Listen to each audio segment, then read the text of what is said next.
Assalamualaikum warahmatullahi wabarakatuh. Salam sejahtera untuk kita semua. Semoga selalu diberikan kesehatan dan kebahagiaan. Amin.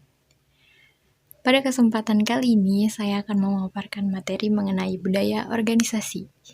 Secara sederhana, budaya organisasi bisa diartikan sebagai karakteristik ataupun pedoman yang diterapkan oleh setiap anggota organisasi ataupun kelompok di dalam usaha tertentu.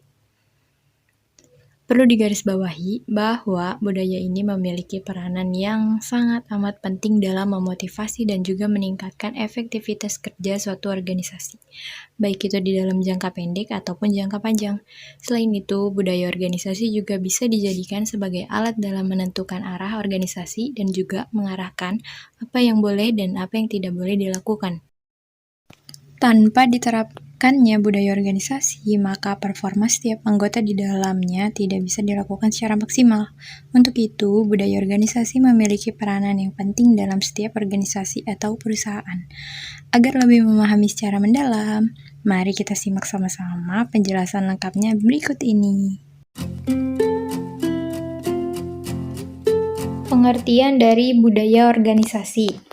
Pada dasarnya, pengertian dari budaya organisasi adalah suatu karakteristik yang terdapat pada suatu organisasi dan dijadikan sebagai tuntunan organisasi atau perusahaan, sehingga mampu membedakan dengan organisasi lain.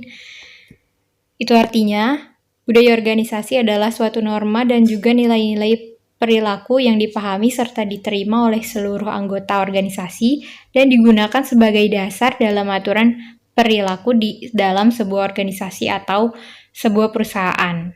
Fungsi budaya organisasi. Perlu diketahui bahwa seorang pemimpin dalam suatu organisasi akan memberikan peranan yang sangat penting dalam hal membentuk budaya kerja di dalam organisasi tersebut. Sehingga, secara umum, fungsi budaya organisasi yaitu yang pertama, meningkatkan adanya rasa kepemilikan dan loyalitas setiap karyawan di dalam perusahaan. Yang kedua, digunakan sebagai alat untuk bisa mengorganisasikan setiap anggota. Yang ketiga, meningkatkan kekuatan nilai suatu organisasi. Yang keempat, dijadikan sebagai mekanisme dalam mengontrol perilaku di dalam lingkungan pekerjaan. Yang kelima, mendorong seluruh struktur anggota untuk bisa meningkatkan performa kerja, baik itu di dalam jangka pendek ataupun jangka panjang. Yang keenam, dijadikan sebagai alat untuk menentukan arah mana yang bisa dilakukan dan tidak bisa dilakukan. Jenis-jenis budaya organisasi. Menurut Nu and Monday 1996, dalam bukunya menjelaskan bahwa budaya organisasi bisa terbagi menjadi dua, yaitu yang pertama, open and participatory culture. Jenis ini ditandai dengan adanya pencapaian tujuan hasil yang tinggi dan didukung dengan adanya rasa saling percaya pada bawahan. Sifat komunikasi yang terbuka, kepemimpinan yang sportif, dan perhatian penuh, menyelesaikan masalah bersama, otonomi pekerja, dan berbagi seluruh informasi yang ada. Yang kedua, closed and autocratic culture. Karakteristik dari jenis ini adalah adanya pencapaian tujuan pada hasil yang tinggi. Tapi pencapaian ini akan lebih dinyatakan dan dipaksakan di dalam organisasi dengan sifat kepemimpinan autokrasi yang kuat.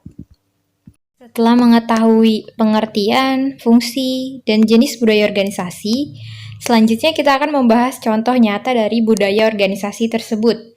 Contoh nyata yang pertama yaitu budaya administrasi.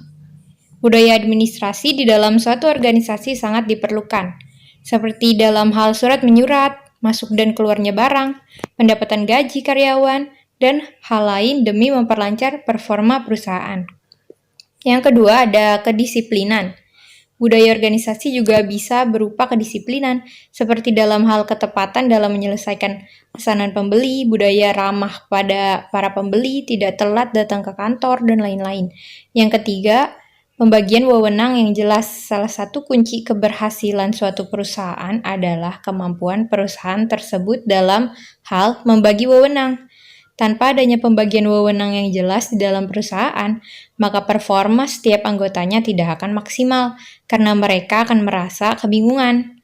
Yang keempat ada inovasi. Inovasi merupakan budaya yang mampu memotivasi setiap anggotanya untuk mampu melahirkan atau mengembangkan berbagai ide yang kreatif dan inovatif demi kesuksesan organisasi tersebut. Dari contoh nyata tersebut, maka bisa disimpulkan bahwa ada beberapa ciri-ciri atau karakteristik budaya organisasi.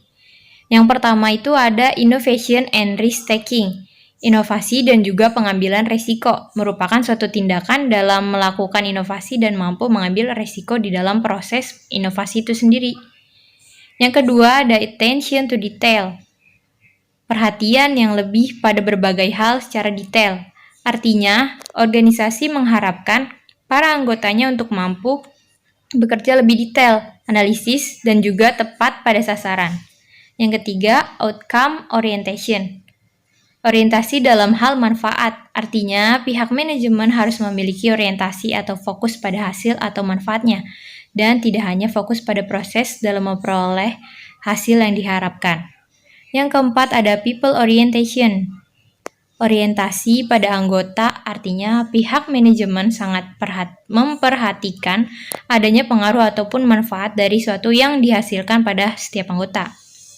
Yang kelima, team orientation. Orientasi pada tim artinya ditindakan memprioritaskan kegiatan kerja dalam organisasi berdasarkan tim tersebut, bukan secara individu saja. Yang keenam, aggressiveness. Agresivitas adalah suatu kondisi di mana setiap anggotanya akan cenderung lebih kompetitif dan juga agresif. Yang ketujuh ada stability. Stabilitas artinya kondisi yang mana kegiatan organisasi tersebut akan lebih fokus dalam menjaga status sebagai lawan dari perkembangan. Lalu muncul sebuah pertanyaan, bagaimana budaya organisasi bisa terbentuk? Budaya organisasi lebih banyak dipengaruhi oleh para pemimpin di dalamnya, dalam hal komunikasi dan kreasi dari dalam lingkungan pekerjaan. Saat para pemimpin ini menjadi tanda kutip arsitek budaya, maka budaya atau kebiasaan yang sebelumnya sudah dibangun juga akan melahirkan gaya kepemimpinan yang baru. Sehingga seorang pemimpin akan sangat mempengaruhi budaya kerja yang nantinya akan membantu setiap anggota dalam mencapai tujuan yang sudah ditetapkan bersama.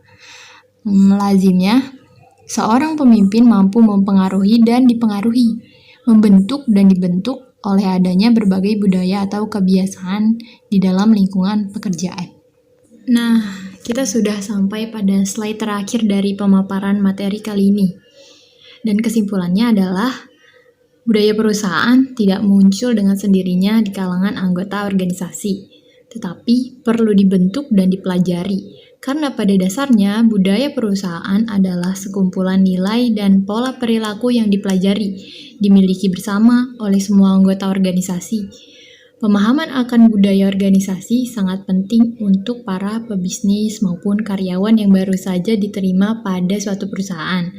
Dengan menciptakan budaya yang baik pada lingkungan kerja akan lebih memudahkan pegawai dalam mencapai target pekerjaan dan juga mencapai tujuan-tujuan dari perusahaan tersebut.